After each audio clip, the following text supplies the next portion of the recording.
네, 우리 다 함께 묵상 기도 드림으로 하나님께 예배를 드리겠습니다. 기도하시겠습니다.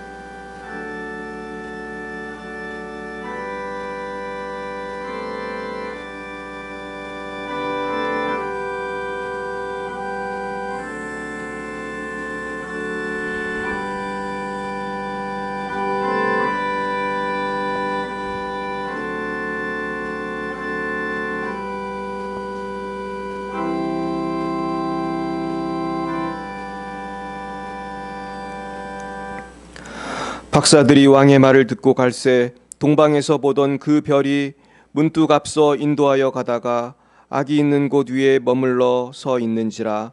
그들이 별을 보고 매우 크게 기뻐하더라. 아멘. 어두운 세상에 빛으로 오신 예수님 참 감사합니다. 우리의 무거운 죄짐을 지시기 위하여 높고 높은 하늘 보좌 버리시고 낮고 천한 이 땅의 마국간 말구 위에 아기의 모습으로 찾아오신 주님, 오늘 주님의 귀한 성탄을 기념하는 귀한 예배를 드리게 하시니 참 감사합니다. 이 시간 함께 예배를 드리는 모든 분들이 어디에 계시든 한마음 한뜻으로 살아계신 하나님을 찬양하며 성탄의 주님을 찬송하게 하옵소서. 이 시간 특별히 코로나로 고통당하는 한국과 온 세계 열방의 국민들을 축복합니다. 속히 질병이 사라지게 하시어 건강을 회복하고 직장과 가정과 학교와 교회에서 정상적인 삶이 회복되어 주님께 영광을 올려드리게 하옵소서. 특별히 레바논과 러시아에서 섬기고 계신 송주영, 박정임, 장순영, 김정희, 장아림 선교사님을 축복합니다. 늘 신원을 강건케 하시고 하나님께 영광이 되는 복된 삶이 될 수 있도록 책임져 주시옵소서. 오늘 전 세계에서 드려지는 모든 성탄 예배 가운데 주님 함께 하시고 특별히 열방예배 사랑교회와 한국교회 모든 성도님들 그리고 모든 온라인으로 예배하시는 분들을 축복합니다. 병상에 계신 김길자 권사님과 모든 환자분들을 축복합니다. 속히 일어나게 하여 주시옵소서. 새 희망과 새로운 성령의 충만을 더하여 주시옵소서. 하나님, 청와대와 국회와 모든 공무원들, 모든 이 땅의 백성들을 축복합니다. 하나님께서 지켜주시고 성탄하신 예수님의 귀한 은혜와 사랑이 이 땅에 가득하여 하늘에는 영광이요 땅에는 평화가 임하는 놀라운 시간이 되게 하옵소서. 예배의 시종을 주님께 맡겨드립니다. 주님 지켜주시고 특별히 오늘 세례를 받는 영혼들을 주님 손에 맡겨드리오니 주님께서 저들의 삶과 영혼을 책임져 주시옵소서. 성부, 성자, 성령께 모든 영광을 올려드리오며 예수님의 이름으로 기도드리옵나이다. 아멘. 사도신경으로 우리의 신앙을 고백합니다. 나는 전능하신 아버지 하나님 천지의 창조주를 믿습니다. 나는 그의 유일하신 아들 우리 주 예수 그리스도를 믿습니다.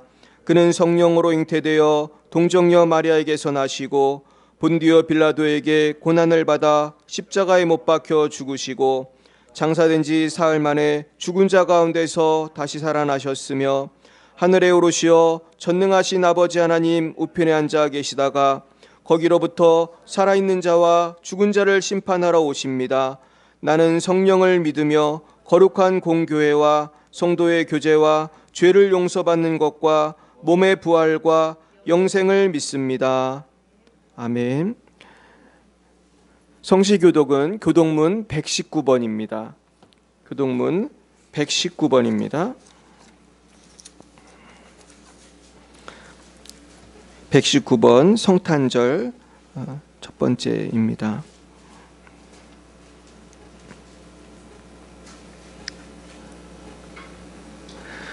여호와의 영광이 나타나고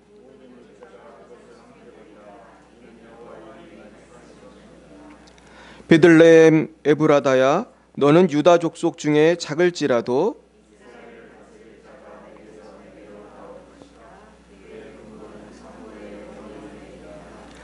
이는 한 아기가 우리에게 낳고 한 아들을 우리에게 주신 바 되었는데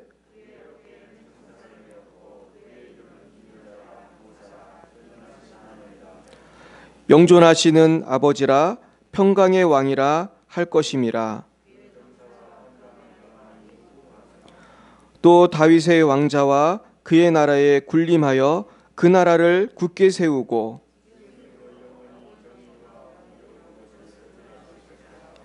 천사가 이르되 무서워하지 말라. 보라, 내가 온 백성에게 미칠 큰 기쁨의 좋은 소식을 너희에게 전하노라. 너희를 위하여 구주가 나셨으니 곧 그리스도 주시니라. 아멘. 찬송가 115장으로 하나님께 영광을 올려드리겠습니다. 115장입니다.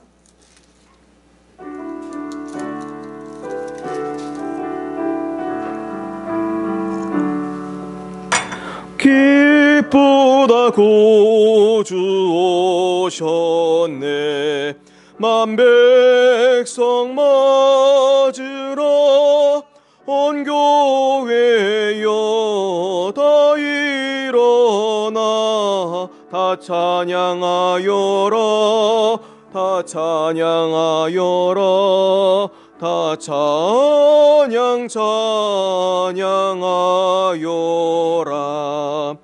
구세주 탄생했으니 다 찬양하여라.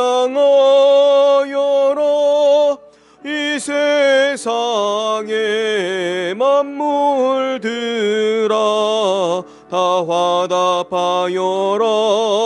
다 화답하여라. 다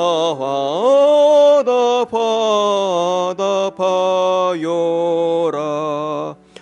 온 세상 죄를 사하려 주 예수 오셨네. 죄와 슬픔 몰아내고 다 구원하시네. 다 구원하시네. 다 구원하시네.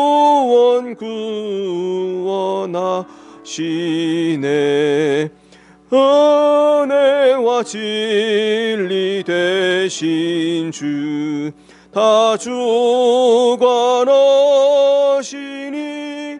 만국 백성 구주 앞에 다 경배하여라. 다 경배하여라. 다 경배하여라.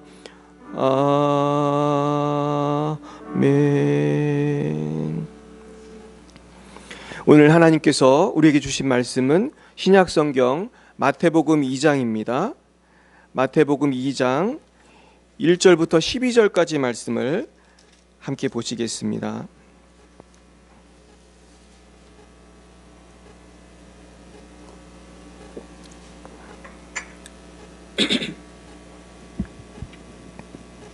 마태복음 2장 1절부터 12절 말씀을 우리 함께 합독하시겠습니다. 시작.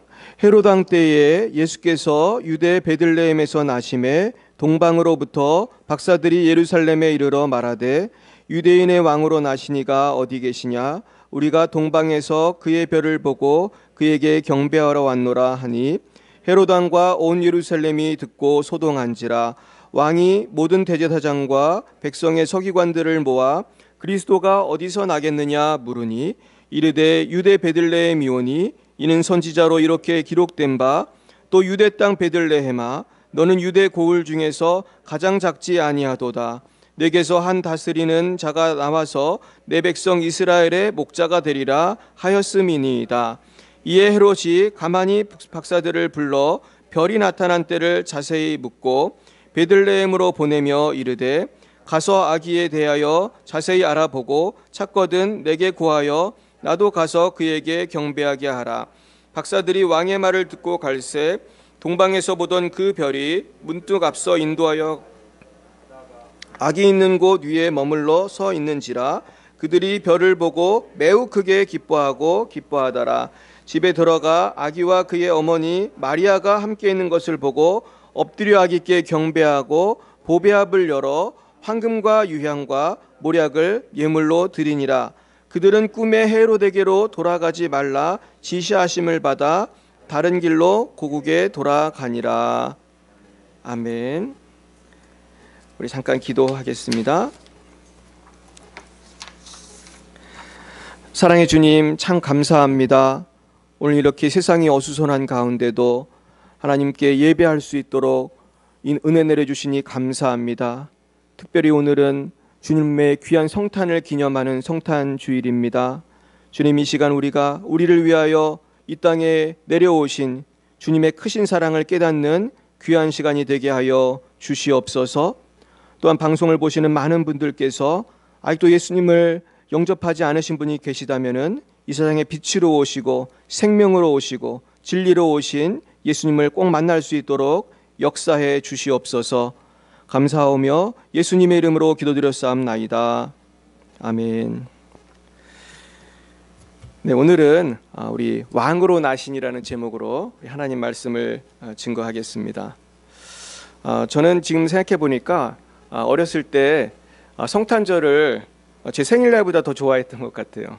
성탄절이 되면은 지금 많이 좀 사라졌지만 예전에는 새벽송도 돌고 그랬잖아요. 그래서 저는 친구들하고 정말 밤새도록 놀았습니다. 그래서 교회 친구들하고 놀다가 새벽이 되면 새벽송을 돌 때도 있고 또 어떤 때는 이제 새벽에 촛불 예배를 우리는 참석을 했었습니다. 근데 그때의 그 기쁨이 지금도 참 기억이 나요. 그래서 그 이유가 뭘까 생각해 보면은 이 성탄절이 주는 영적인 기쁨 때문이라고 생각해요. 하나님께서 우리에게 주신 영적인 기쁨 때문에 사실 우리는 뭔지 알지 못하지만 성탄절이 되면 온 세상이 기뻐하는 그러한 날이 되는 것을 생각하게 됩니다. 그런데 많은 사람들이 요즘에는 성탄이 돼도 자꾸 쇼핑하고 같이 모여서 술 마시고 노는 데 집중을 많이 하고 사실은 예전처럼 그렇게 교회 중심의 행사도 많지 않고 어떤 예배 중심의 그러한 분위기가 잘 안 되는 것 같아요. 그래서 예전에는 성탄절 되면 텔레비에서 영화도 많이 해줬어요. 그래서 기독교 영화도 많이 해줬는데 요즘엔 그런 것도 잘 없더라고요. 그래서 이게 사회 분위기를 반영하는 것 같습니다. 그래서 저는 오늘 말씀을 좀 준비하면서 우리 현대인들에게 정말 이 동방박사가 오고 그리고 예수님이 나신 것이 정말로 지어낸 얘기가 아니라 분명한 과학적인 증거가 있고 역사적인 증거가 있다는 것을 좀 얘기해 줘야겠다, 그런 생각이 좀 들었습니다. 그래서 저는 이번 설교를 준비하면서 나름 굉장히 바빴습니다. 뭐 자료를 찾느냐고. 근데 너무나 그 귀한 자료들이 많이 발견이 됐어요. 그래서 오늘 시간이 길지 않으니까 짧게 몇 가지만 말씀을 드리려고 합니다. 먼저는 이 동방박사에 대한 거예요. 여러분이 동방박사가 누군지 참 궁금하죠? 이 동방박사는 메자이라고 그래요, 영어로. 근데 이 메자이라고 하는 이 동방박사는요, 그 이스라엘 사람이 아니었어요. 말 그대로 하면은 어디서 온 분들이에요? 동방에서 온 박사들이에요. 그래서 이분들은 좀 신비하죠. 지금도 정확하긴 모르지만 어떤 사람은 왕이다, 왕들이 온 거다. 어떤 사람은 어떤 별을 연구하는 분들이 온 거다.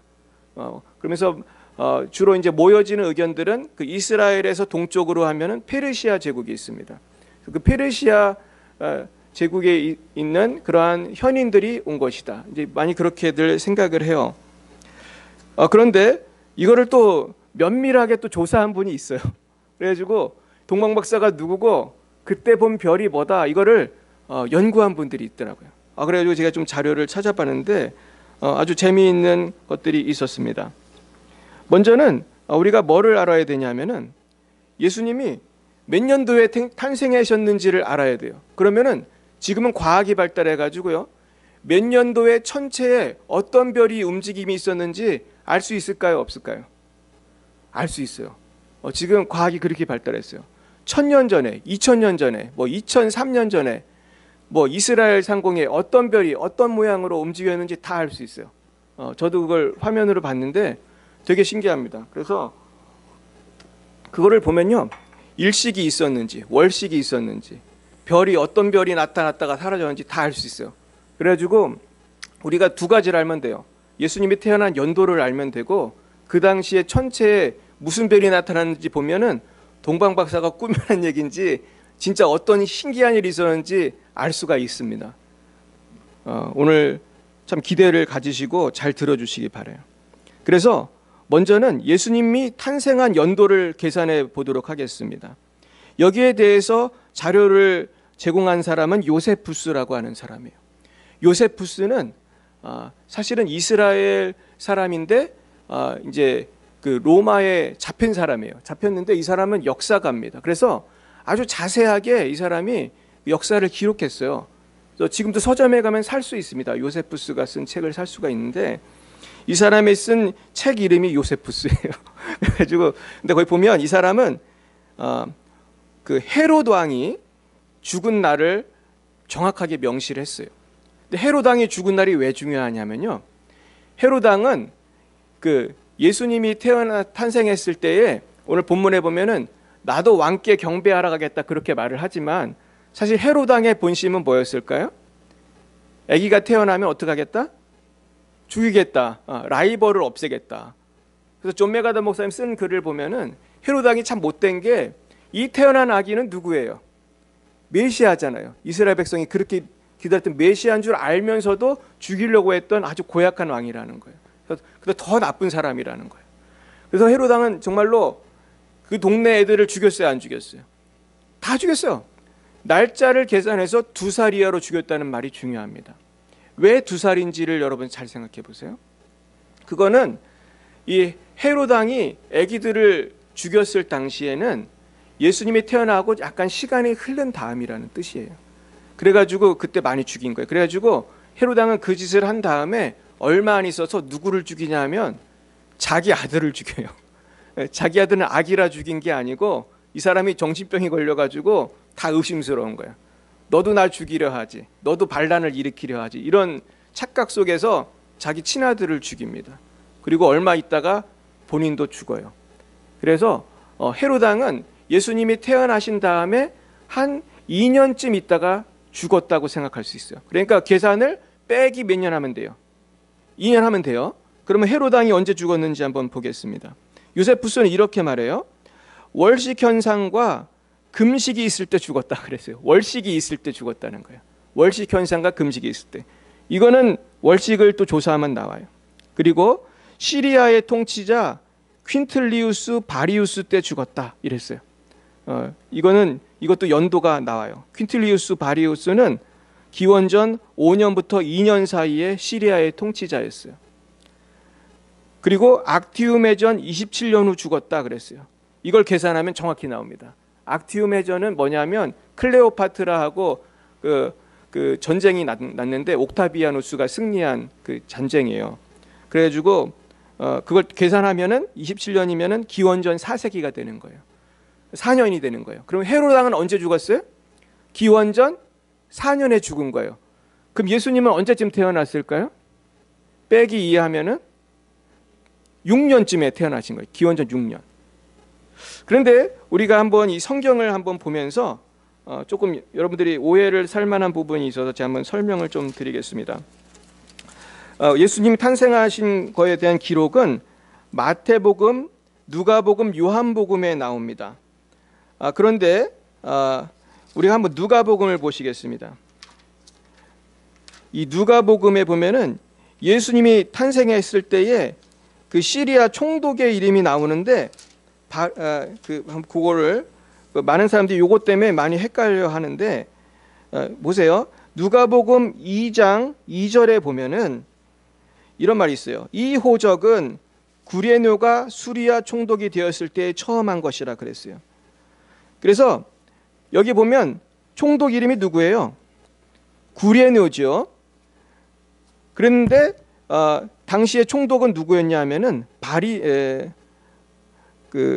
퀸틀리우스 바리우스예요. 바리우스. 그리고 그래서 이름이 틀린 거예요. 그래가지고 많은 사람들이 여기에 대해서 지적을 합니다. 근데 여기에 대해서 또 더 연구를 해보니까 구레뇨로 추정되는 사람에 대한 기록이 발견이 됐어요. 그래가지고 그 기록에 보면은 이 구레뇨가 총독을 2번 한 게 나와요. 그리고 당시에 그 총독엔 2가지 종류의 총독이 있었다고 그래요. 하나는 그냥 동네를 완전히 주관하는 그런 정식 총독이 있었고, 또 하나는 정부에서 파견한 또 거버너라고 하는 또 총독이 있었대요. 그래가지고 또 어떤 목사님이 쓴 기록을 글을 보니까 2가지 총독이 있었는데 민간인을 다스리는 총독이 있었고 군대를 또 통솔하는 총독이 있었다. 그래서 아마 구레뇨는 군대를 다스리는 총독이었을 거다. 하여간에 그렇게 봅니다. 이건 뭐 중요한 건 아니지만 이거를 시비 거는 사람이 있어서 잠깐 말씀드렸습니다. 이 도올 김용옥이 시비를 거는 부분인데 사실은 그 역사는 면밀히 조사하면 다 나옵니다. 그래서 그런 것입니다. 자, 그러면은 기원전 6년 경에 뭐 우리가 뭐 조금 1, 2년은 틀릴 수 있으니까 6년 경에 예수님이 태어난 것을 알 수가 있어요. 근데 더 재미있는 거는 날짜도 알 수가 있어요. 날짜는 터툴리안이나 클레멘트가 증언한 것을 가지고 계산을 하면 날짜가 나옵니다. 근데 날짜가 12월 25일일까요? 아닐까요? 예? 아니에요. 12월 25일은 아니에요. 날짜는 뭐 그렇게 중요한 건 아니니까 날짜는 제가 말씀을 안 드리겠습니다. 이 날짜를 말씀드리면은 또 헷갈릴 수 있으니까 12월 25일로 지켜도 아무 상관은 없습니다. 이게 그렇죠? 뭐 얼마 틀린다고 큰 문제는 없어요. 하여간에 그렇다면 이번에 좀 과학적으로 들어가겠어요. 지금 6년이라고 그랬어요. 기원전 6년에 예수님이 태어났단 말이에요. 이거는 우리가 역사적으로 추정할 수 있는 거예요. 그러면 기원전 6년, 기원전 7년 그때쯤에 무슨 일이 있었는지 천체를 보면 되겠죠. 그거는 컴퓨터로 하면은 나오는 거예요. 그래가지고 천체를 봤어요. 천체를 봤더니만 기원전 7세기부터 기원전 7년부터 6년 사이에 그 동방 박사가 별을 봤다는 그 시점에서 이상한 현상들이 나타났어요. 무슨 현상이 나타났냐면은 목성과 토성이 이렇게 만났다가 헤어졌다가 만났다가 헤어지는 이상한 현상이 나타났어요. 그래가지고 그걸 지구에서 이렇게 바라보면은 목성과 토성이 이렇게 만나가지고 전진했다가 후진했다가 전진하는 이런 이상한 모양이 나타난대요. 근데 저도 이제 컴퓨터로 봤는데 정말 신기하더라고요. 근데 이런 거는 그때만 일어나는 게 아니고 우리 김명현 박사님이 설명해 주시기를 이렇게 했어요. 864년마다 이런 일이 생긴대요.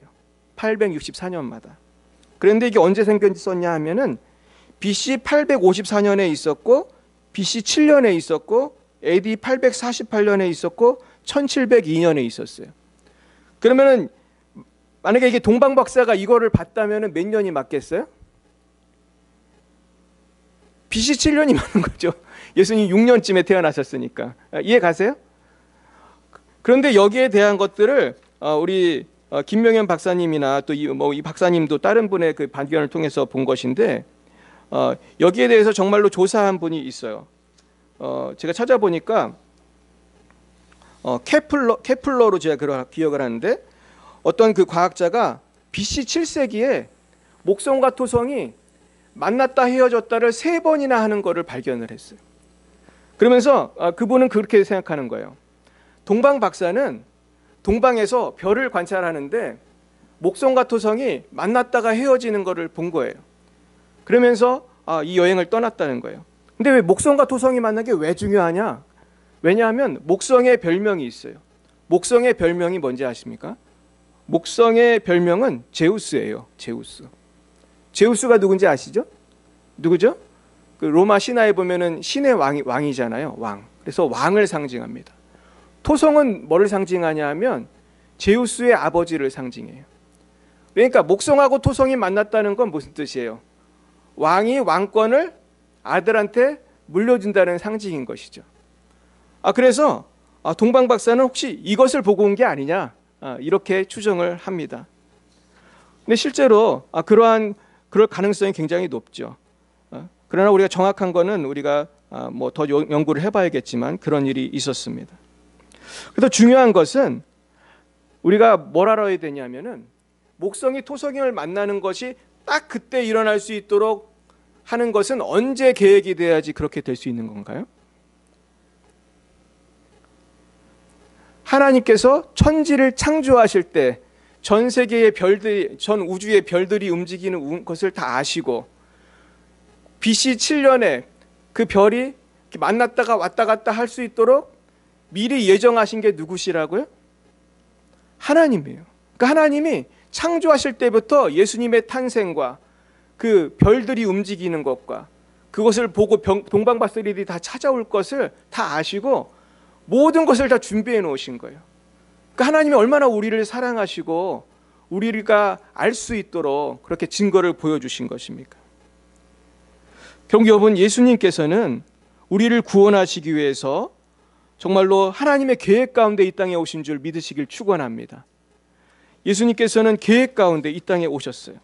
그래서 우리가 정리를 하면은 첫 번째로 예수님의 탄생은 우리를 위한 하나님의 철저히 창세전부터 계획하신 우주적인 사건이었다는 거예요. 그리고 두 번째는 예수님의 탄생은 하늘의 별들과 동방박사, 목자, 천사, 구약의 예언의 성취 등을 통해서 객관적으로 검증된 역사적인 사건이라는 거예요. 여러분 아멘이십니까? 예수님은 어느 날 갑자기 짠하고 나타난 것이 아니라 수많은 사람들이 예언을 했고 그 예언대로 정확하게 오신 것입니다. 그래서 그것을 더 확실하게 해주시는 사건이 오늘의 동방박사 사건인 것입니다.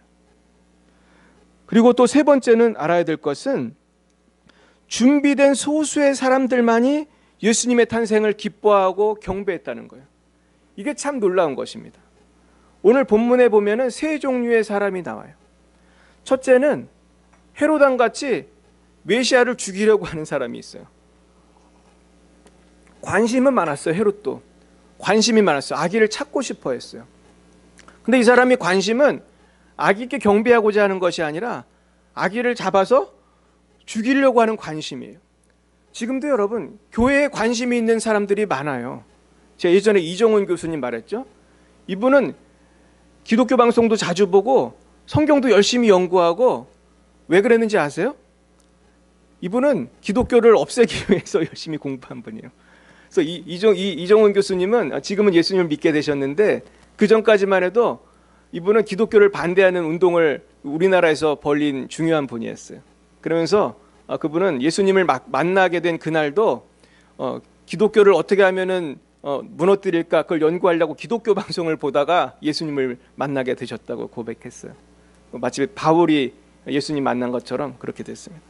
그런 분들이 있더라고요. 그래서 이종훈 교수님 말씀하시는데 자기들 팀이 있었대요.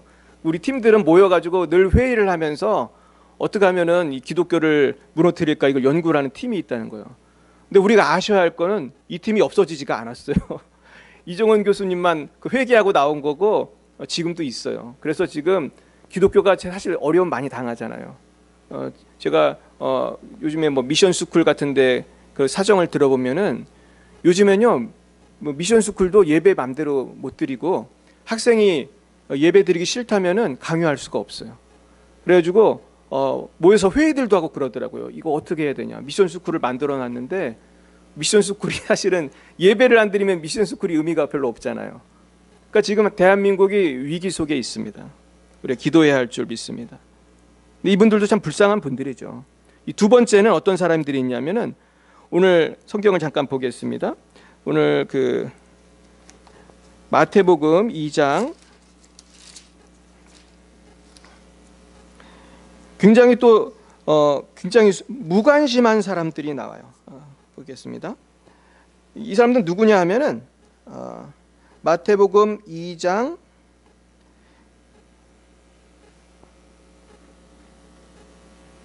4절입니다. 같이 4절 보겠습니다. 시작. 왕이 모든 대제사장과 백성의 서기관들을 모아 그리스도가 어디서 나겠느냐 물으니.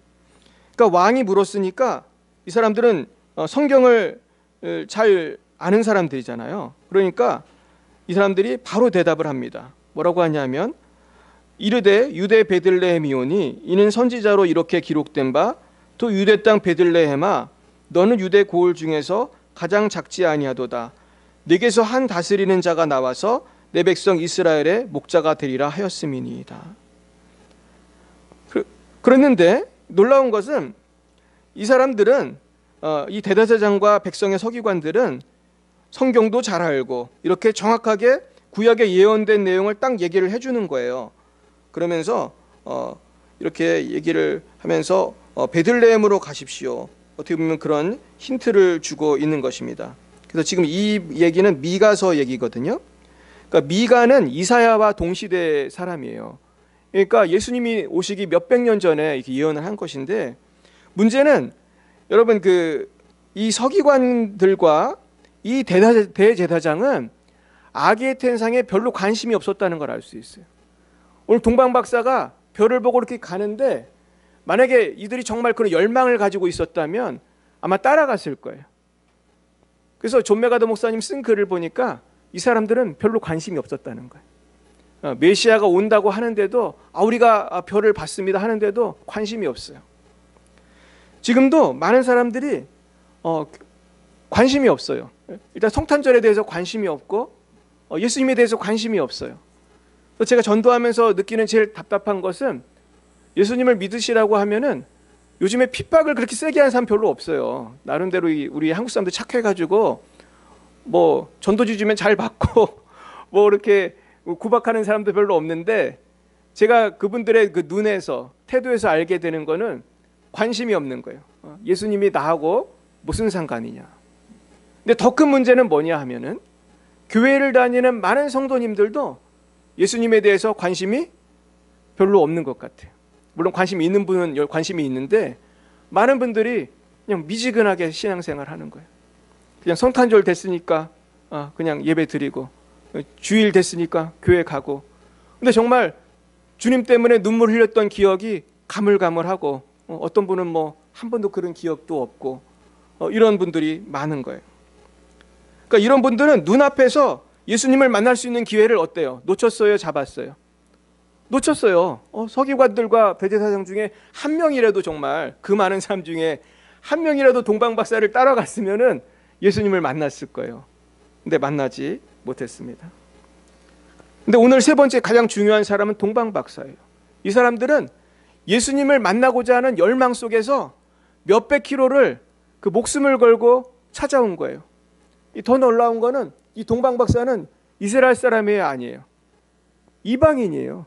이스라엘 사람도 아니에요. 그리고 사는 동네도 엄청 멀어요. 뭐 이란이라고만 해보세요. 여러분, 이란에서 이스라엘이 얼마나 멉니까? 이란이 옛날 페르시아 땅 있던 데인데 그 먼 길을 어떤 분은 한 2달쯤 걸렸을 것이다 이렇게 말해요. 2달쯤. 근데 고대 사회에서 2달 동안 걸어오면 위험합니까? 안 위험합니까? 이 사람들이 보물을 갖고 왔잖아요. 황금, 유향, 모략. 이것은 도둑들이 아주 탐낼 만한 보물을 갖고 2달을 걸려서 그 먼 데서 여기까지 왔다면은 목숨을 걸고 온 거예요, 사실은. 결국 우리는 어떠한 선택을 해야 할 것인가 우리가 생각해 봐야 할 줄 믿습니다. 우리가 성탄의 기쁨을 바라보면서 내가 정말로 주님을 사모하고 주님을 갈망하고 그렇게 살아왔는지 오늘 우리가 생각해 봤으면 좋겠습니다. 오늘 정말 너무 뜻깊은 날인데요. 제가 이제 설교를 빨리 마쳐야 되는데 우리 또 세례식이 있기 때문에. 근데 우리 세례를 받는 여러분들 보면서 정말 너무나 감사합니다. 근데 저도 예수님을 처음 언제 믿었나 생각해 보니까 저는 고등학교 3학년 때 믿게 되었거든요. 근데 저는 그때까지만 해도 교회를 열심히 다녔어요. 그리고 나름대로 신앙 체험도 있었어요. 제가 지금 생각해 봐도 그때 처음 예수님을 알은 게 아니에요. 그런데 제가 그때 인격적으로 예수님을 영접을 했어요.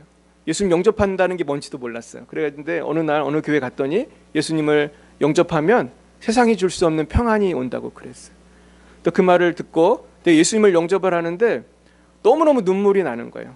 그래서 정말 펑펑 울면서 주님을 찬양했던 기억이 나요. 그런데 정말 세월이 흐르고 지금 목사가 돼서 이렇게 살면서 돌이켜보면은 내가 그 뜨거웠던 그 눈물을 펑펑 흘렸던 그 감격이 많이 사라진 것 같아요. 어떤 때는 막 충만해서 지금도 울고 그러지만은 우리가 신앙생활 하다 보면은 그 예수님을 믿게 된 감격을 잃어버리는 거예요. 한 가지 말씀만 드리고 말씀을 마치겠습니다.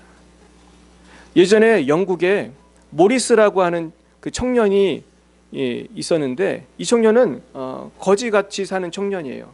너무나 돈이 없어가지고 집집마다 다니면서 비누라든지 면도칼 같은 거를 팔았던 청년입니다. 근데 이 청년이 나중에 알고 보니까 어마어마한 그 영국의 부자의 아들이라는 것이 밝혀졌어요. 그래가지고 얘가 엄청나게 많은 돈을 유산을 받았다고 그래요. 그래가지고 이제 아주 좋은 집에서 살고 좋은 음식을 먹고 살게 되었어요. 근데 문제는 아침에 일어나면 이 친구가 뭐를 했을까요? 다시 옛날에 입던 누더기 옷을 입고 출근을 했대요. 뭐하러 출근했을까요? 비누 팔러. 집집마다 다니면서 또 비누를 파는 거예요. 그걸 안 해도 되는데 옛날 습관이 남아가지고 누더기 옷을 입고 집집마다 다니면서 비누를 팔고 면도칼을 팔러 다녔대요. 그러다가도 또 돈이 많으니까 어떤 때는 좋은 차를 타고 영국에 있는 유명한 레스토랑에서 밥도 먹었대요. 그런데 또 아침에 일어나면은 또 누더기 옷을 입고 비누를 팔러 다닌 거예요. 사랑하는 여러분, 여러분 하나님의 자녀가 되셨습니까? 왕이신 하나님 만나셨습니까? 그런데 여러분 우리는 그 영광, 그 기쁨, 구원의 감격을 자꾸 잊어버리고 다시 옛날로 돌아가가지고 누더기 옷을 입고 비누를 팔러 다니던 모리스처럼 다시 마귀의 꾀임에 넘어서 넘어가서 자꾸 세상으로 가서 세상에서 기쁨을 찾고 세상에서 평안을 누리려고 해요. 그래서 많은 사람들이 예수를 믿으면서도 어려운 일이 생기면 절망하고 낙심하고 그 문제를 해결하려고 주님 앞에 나오는 게 아니라 자꾸 어디로 갑니까? 세상으로 가고 쾌락을 하고 그러면서 절망하는 거예요. 그러면서 제가 최근에 빅터 프랭클이라고 한 분이 쓴 책을 읽었는데요. 그분이 유명한 심리학자예요. 근데 이분이 어떤 고백을 하고 있냐면은 아우슈비츠 같은 그런 수용소에서 이분은 살아남은 분인데 사람이 어떤 수용소에 있는 그런 사람이 어느 날 이제 수용소도 일하라고 하면 일하고 그래야 되거든요. 근데 자 일하러 나갑시다 그랬는데 일하러를 안 나가고 그 아주 더럽대요. 그 수용소는 집단 같은 게 있고 거기에 막 소변 대변이 다 있다는 거예요. 아주 더러운데 나갑시다 하는데도 안 나가고 어디서 구했는지 담배 같은 거를 피면은 그런 사람은 48시간 안에 죽는다는 거예요. 그러니까 이분이 심리학자로서 그분은 이제 어떤 미국 사람의 그 말을 인용한 건데 어떤 사람이 절망적인 상황 속에서 그 문제를 해결하려 하지 않고 그냥 쾌락만을 쫓아서 산다는 것은 죽을 징조라는 거예요. 근데 그분이 뭐라고 쓰고 있냐면은 이 땅에 있는 많은 사람들이 지금 수용소에 있는 게 아니라고 해도 문제가 왔을 때 그 문제를 정면으로 해결하려고 하는 게 아니라 자꾸 쾌락을 쫓아서 피하고 도망간다는 거예요. 그래서 사람들은 담배를 피기도 하지만 마약도 하고 어떤 사람은 술을 마시기도 해요. 그래서 저는 그 말을 읽으면서 내 자신을 돌아봤어요. 나는 어렵고 힘들 때 동방 박사들이 별을 쫓아다니는 것처럼 주님을 찾아서 주님 저 어떻게 해야 되죠? 주님 해결해 주세요. 내가 그렇게 정말 간절히 기도했나? 아니면 내가 힘들고 어려울 때 그냥 편하게 쉬고 어떻게 하면은 좀 쉬어볼까? 어떻게 하면 재미있는 게 있을까? 그렇게 살았나? 여러분 어떻게 사셨습니까? 스트레스 받고 마음에 상처가 있고 어려울 때 정말 주님 앞에 나와서 기도하고 주님을 찾습니까? 아니면은 너무너무 스트레스 받고 힘들 때 사람을 찾고 쾌락을 찾습니까? 날마다 동방박사처럼 주님을 만나서 빛 대신 주님 안에서 모든 문제를 해결받는 저와 여러분이 되시기를 예수님의 이름으로 축원드립니다. 기도하시겠습니다.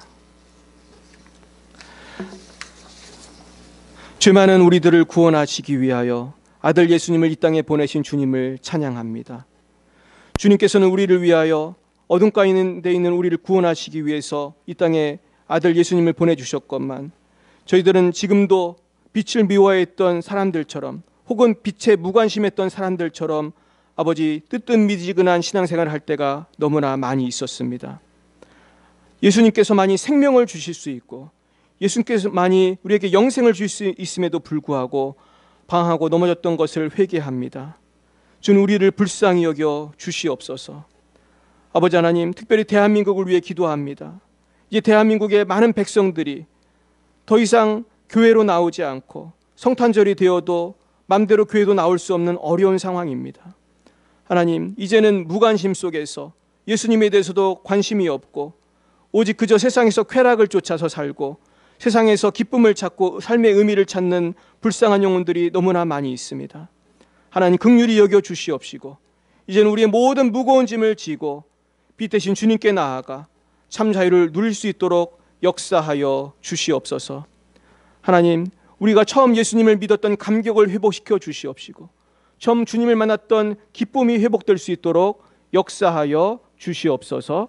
성탄의 주님을 찬양합니다. 예수님의 이름으로 기도드렸사옵나이다. 아멘. 네, 우리 드려진 헌금을 위해서 잠시 기도하겠습니다.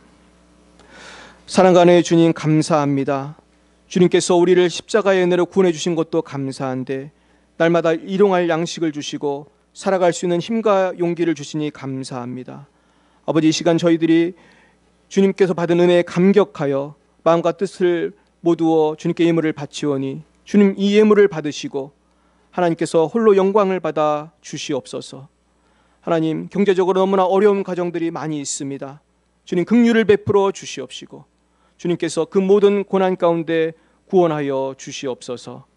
감사 영광을 주님께 올려드리오며 예수님의 이름으로 기도드렸사옵나이다. 아멘.